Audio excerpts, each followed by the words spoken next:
ఆర్ఎస్ఎస్ని ఎక్కువ హేట్ చేసింది నెహ్రూ గారు. ఆ సంగతి మీకు తెలుసు. 2 సార్లు బ్యాన్ అయింది గాంధీ గారు చనిపోయినప్పుడు, తర్వాత కూడా ఆర్ఎస్ఎస్.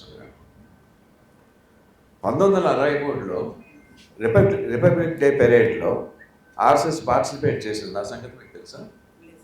ఎవరు పార్టిసిపేట్ చేస్తారు రిపబ్లిక్ డే పెరేడ్లో? ఓన్లీ గవర్నమెంట్స్ పార్టిసిపేట్ చేస్తాయి. స్టేట్ గవర్నమెంట్ పార్టిసిపేట్ చేస్తాయి, మిలిటరీ పార్టిసిపేట్ చేస్తుంది. ఎందుకు చేసింది? నెహ్రూ గారు అడిగారు కాబట్టి. నెహ్రూ గారికి ఆర్ఎస్ఎస్ మీద చట్టపరమైన పార్టిసిపేట్ చేయమని అడగరు కదా. ఎందుకు చేశారు ఆయన?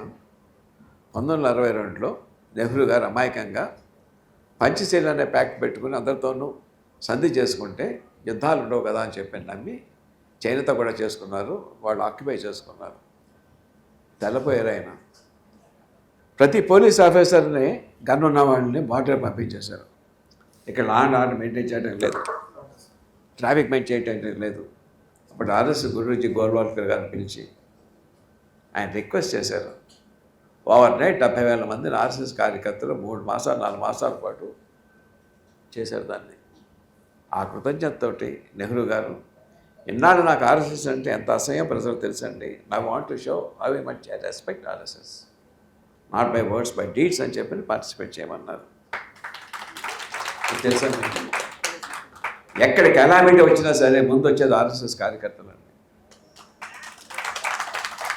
సాయం చేస్తారు, ఏం వెళ్ళిపోతారు. ఆర్ఎస్ఎస్లో డొనేషన్స్ ఉంటాయి, మీకు తెలుసండి. ఓన్లీ గురు పూర్ణిమ నాడు గురు పూజ మీద ఎంత ఇస్తే అంత ఇవ్వచ్చు, అంతే. వచ్చినప్పుడు ఎవరు డబ్బులు ఇవ్వడానికి వీళ్ళతో తీసుకోరు కూడా దాన్ని. తెలుసా?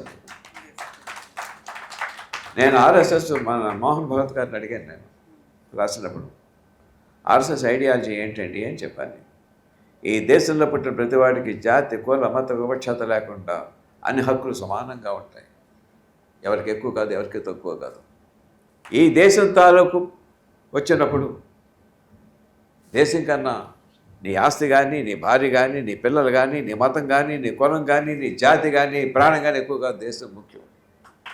ఇందులో తప్పేమన్నా ఉందా?